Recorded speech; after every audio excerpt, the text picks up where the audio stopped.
Good morning students. आज हम फिर से स्टार्ट कर रहे हैं क्लास 12 का सेकंड चैप्टर सॉल्यूशन। इसमें कुछ टॉपिक हम पढ़ चुके हैं और फिलहाल जो टॉपिक हम पढ़ रहे हैं वो है वेपर प्रेशर। सबसे पहले हमने पढ़ा कि वेपर प्रेशर होता क्या है, फिर ये पढ़ा कि कौन कौन से फैक्टर हैं जो वेपर प्रेशर को इफेक्ट करते हैं। फिर वेपर प्रेशर के ऊपर बेस्ड हम पढ़ रहे थे रोल्ट लॉ, और रोल्ट लॉ में एक हम पढ़ चुके थे। रोल्ट लॉ में क्या कहा गया था, the partial pressure is directly proportional to the mole fraction. But यहाँ पर जो सॉल्यूशन लिया गया है वो वोलेटाइल नेचर का लिया गया है। कैसे नेचर का? वोलेटाइल नेचर का यहाँ पे सब्सटेंस लिया गया है। और हमने जो पहला जो पढ़ा था वो हमने पढ़ा था, जो फर्स्ट इसका जो रोल्ट लॉ के ऊपर बेस था वो हमने सॉल्यूशन बनाया था, जिसमें दोनों ही सोल्यूट और सोलवेंट दोनों ही कैसे नेचर के थे, वोलेटाइल नेचर के थे। और वोलेटाइल मीन्स आपको मैं समझा चुकी थी, जो क्या हो सकते हैं, विच कैन बी वेपोराइज, जो वेपोराइज हो सकते हैं। जैसे पेट्रोल है, अगर उसको हम बाहर रखेंगे तो वो उड़ जाता, हम कहते हैं क्यों? क्योंकि वो वेपोराइज हो जाता है। तो ऐसे चीजों को हम बोलते हैं वोलेटाइल सब्सटेंस। कैसे बोलते हैं? Volatile substance. तो दूसरा हम जो सॉल्यूशन बना रहे हैं, दूसरा सॉल्यूशन देखो बहुत इंपॉर्टेंट है, ये वापस फिर से रिपीट होने वाला है कोलिगेटिव प्रॉपर्टीज में। तो अभी इसको ध्यान से पढ़िए क्योंकि दोबारा रिपीट नहीं होगा, मतलब बताया तो जाएगा बट फिर एक बार अच्छे से समझ लो तो ताकि दूसरी बार रिवीजन हो जाएगा। तो इसमें है, हम क्या ले रहे हैं, इसमें जो हम सॉल्यूशन ले रहे हैं उसमें क्या है, नॉन वोलेटाइल सोल्यूट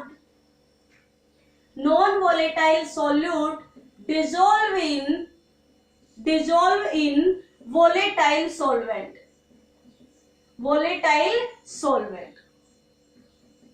अब इसका कैसे जो पार्शियल प्रेशर है वो कैसे निकलेगा, तो ये देखिए, हमने यहाँ पर ये लिया हुआ है सोलवेंट। क्या लिया हुआ है? सोलवेंट। और सोलवेंट को आप जानते हैं, सोलवेंट जो है वो कैसा हमारा वोलेटाइल नेचर का है। मींस इसमें क्या बनते हैं, वेपर्स हैं, और ये जो वेपर्स हैं ये उसके ऊपर प्रेशर डाल रहे हैं।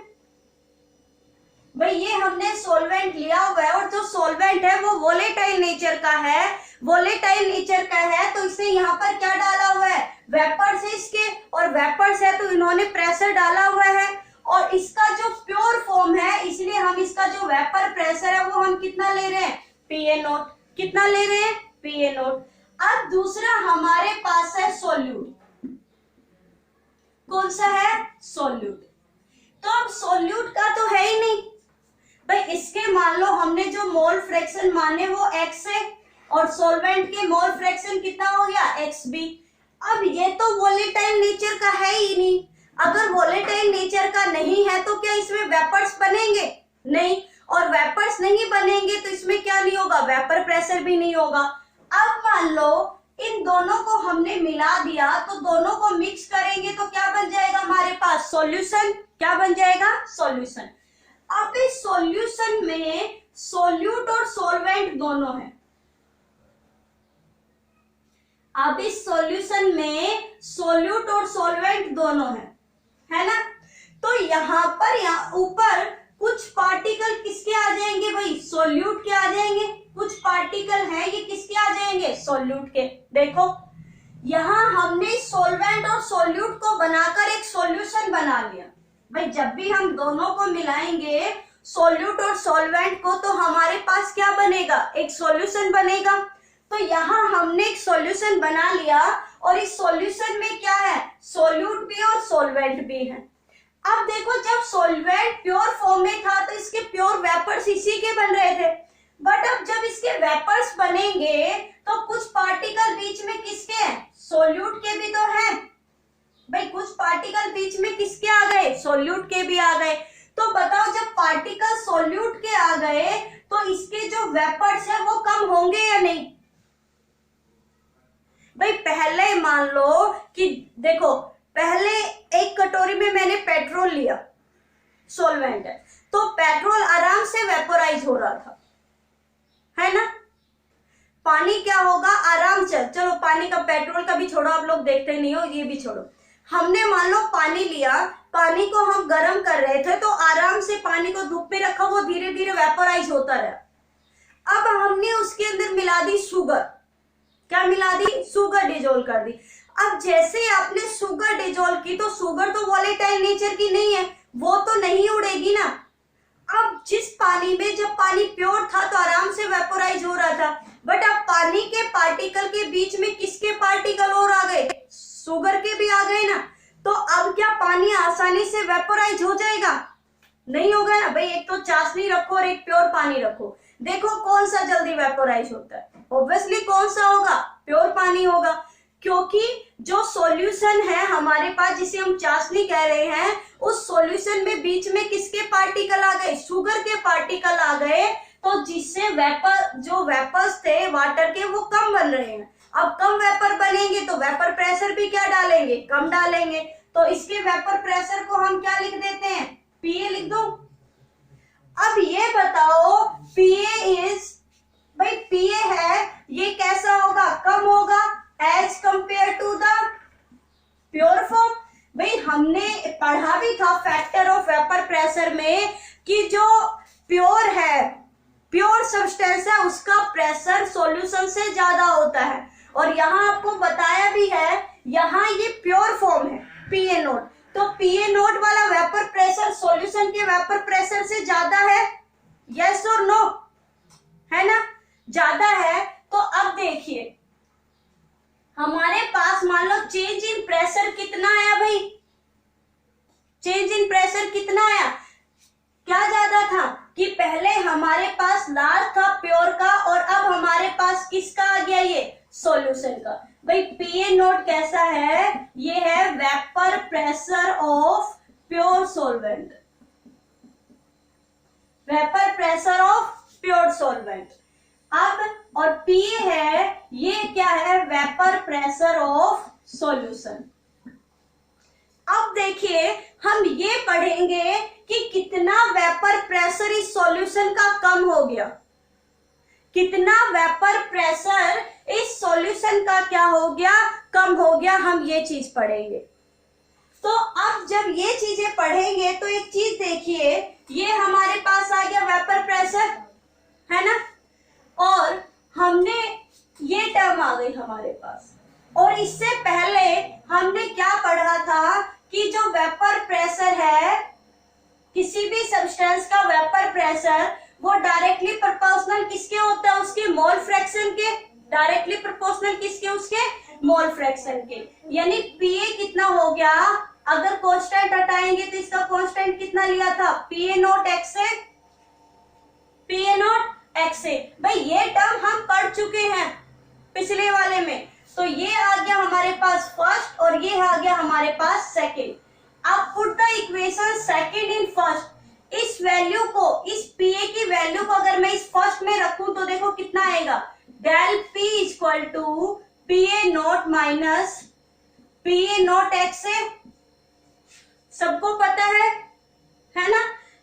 डेल पी इक्वल टू, अगर मैं पीए नोट को क्या ले लूं? कॉमन ले लूं तो कितना हो जाएगा?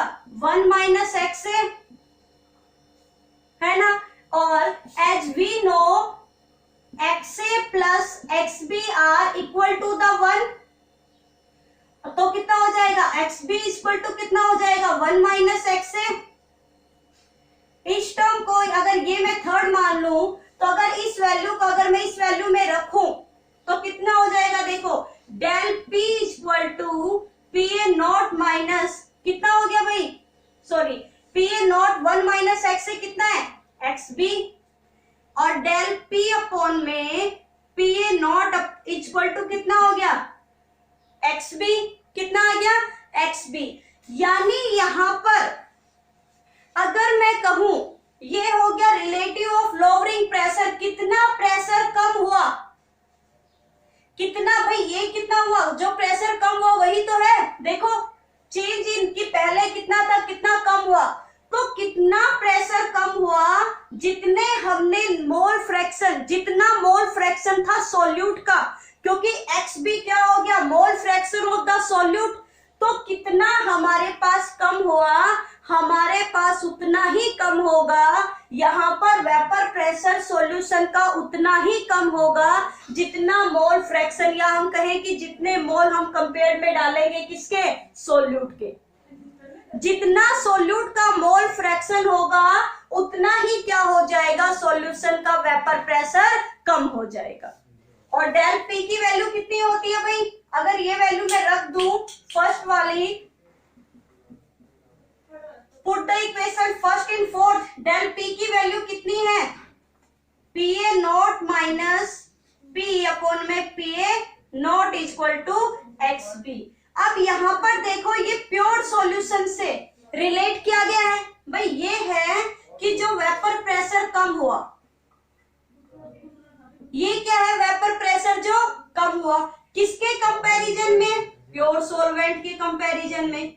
किसके कंपैरिजन में, प्योर सॉल्वेंट के कंपैरिजन में। कितना कम होगा, जितना मोल फ्रैक्शन किसका डालेंगे हम, जितना मोल फ्रैक्शन किसका डालेंगे, सॉल्यूट का डालेंगे।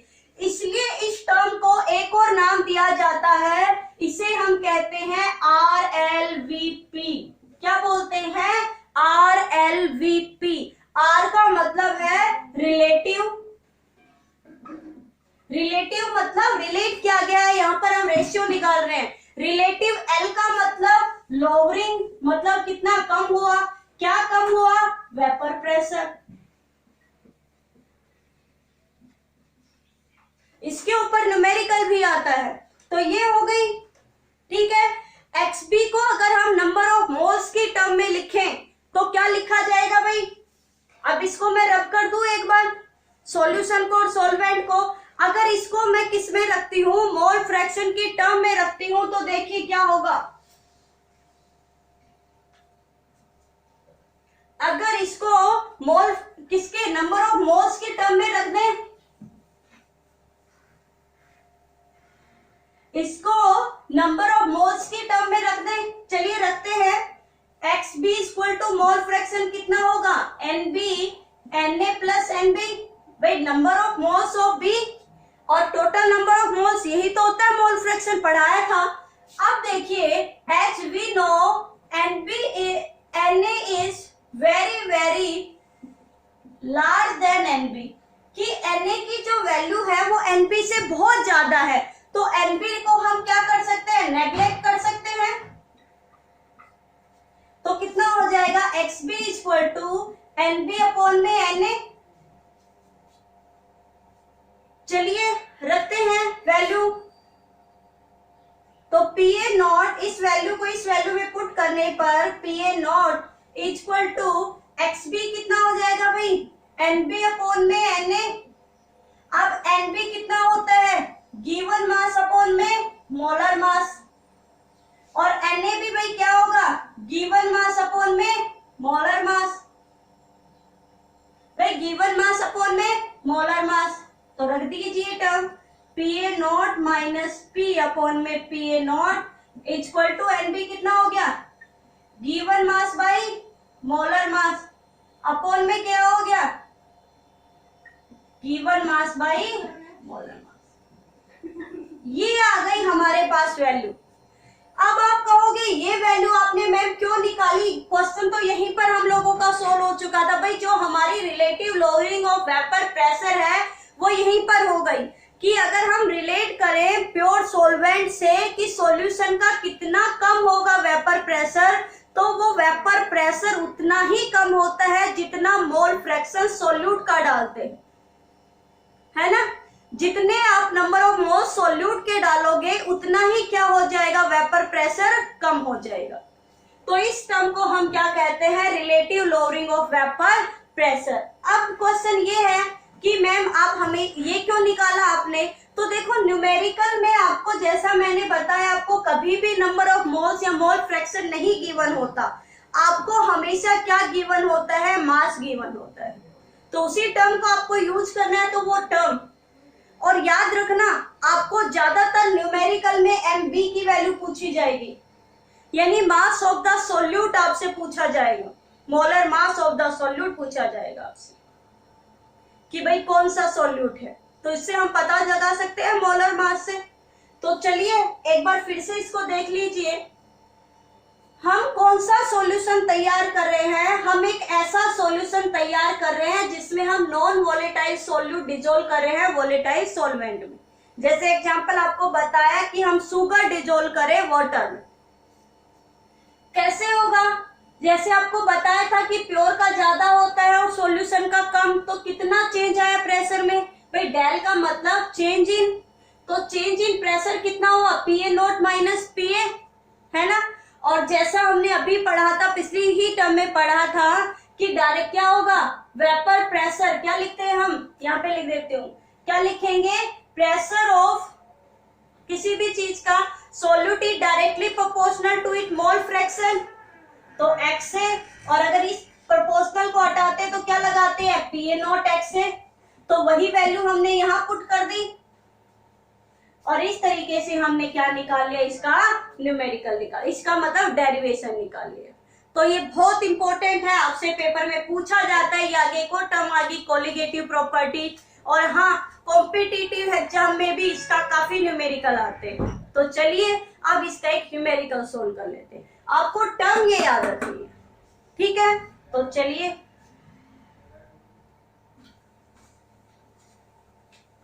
करते हैं न्यूमेरिकल। तो देखो जैसे नाम से ही है, रिलेटिव मतलब रिलेट करना, किससे रिलेट कर रहे हैं भाई, हम प्योर से। किसका रिलेट कर रहे हैं कि कितना प्रेशर क्या हो गया, लोअरिंग कम हुआ, किससे कर रहे हैं हम, XB से। तो ये टर्म आपको वैसे भी याद हो जाएगी कि हमारा मतलब ये है। अगर इसको हम सोल्व करें तो हमारे पास डेल P कितना होगा भाई, PA0 माइनस P अपॉन में कितना होगा, PA0 इक्वल टू XB की वैल्यू चेंज की तो कितना आया था अपना, गिवन मास अपॉन में मोलर मास, और क्या था भाई, मोलर मास अपॉन में किसका, गिवन मास। इससे हमें न्यूमेरिकल सोल्व करना है, इससे हमें क्या करना है, न्यूमेरिकल सोल्व। मैं सिर्फ आपको बता देती हूँ, एक न्यूमेरिकल है आपकी एनसीईआरटी बुक में भी, और ये काफी बार आपसे पूछा भी गया। देखिए, the vapour pressure of pure benzene at a certain temperature is 0.850। Pure benzene यानी प्योर को हम किससे ले रहे हैं भाई, PA0 कितना है, 0.850 बार। A non-volatile non-electrolyte solute weighting 0.5 gram, non volatile कितना ऐड किया गया है, 0.5 ग्राम। नॉन वोलेटाइल मतलब हमने क्या लिया है, सोल्यूट। WB गिवन मास कितना है, 0.5 gram, is added to 39.0 gram of benzene. क्या ऐड की गई है, किसमें ऐड किया गया है, बेंजीन, यानी वो हमारा क्या हो गया, सोल्वेंट। तो सोल्वेंट कितना लिया गया है भाई, इसने 39.0 ग्राम, जिसका जो मोलर मास है उसका मोलर मास गिवन है, क्योंकि बेंजीन नाम गिवन है, निकाल सकते हो 78 ग्राम पर मोल, है ना। The vapour pressure of solution is, solution का जो वेपर प्रेशर है जो हम PA से लिख रहे हैं, vapour pressure of solution, pure of solution is 0.845 बार। अब है what is the molar mass of the solid substance, यानी उस सॉलिड सब्सटेंस का मोलर मास क्या है जो हमने डिसोल्व किया है। तो हमारे पास ये टर्म है, जैसा मैंने आपको कहा था सॉल्यूशन में हमेशा आपसे मोलर मास पूछा जाता है। तो चलिए वैल्यू पुट करते जाइए। PA0 की वैल्यू कितनी है भाई, 0.850। सॉल्यूशन की वैल्यू कितनी है, 0.845 बार। फिर PA0 की वैल्यू कितनी आ गई, WB की वैल्यू कितनी गिवन है आपको, 0.5, और MB निकालना है आपको, मल्टीप्लाई MA कितना गिवन है आपको,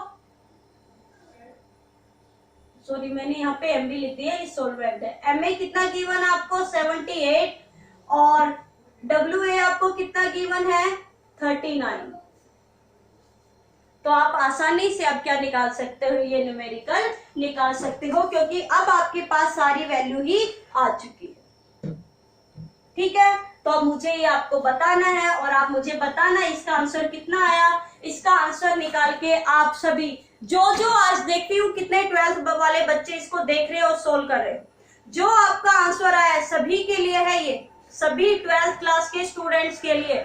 इसका आंसर क्या आया इस वीडियो के कमेंट बॉक्स में आपको लिखना है, तभी पता चलेगा। देखती हूँ वीडियो कौन ध्यान से देखता है, कौन रेगुलर होमवर्क कर रहा है।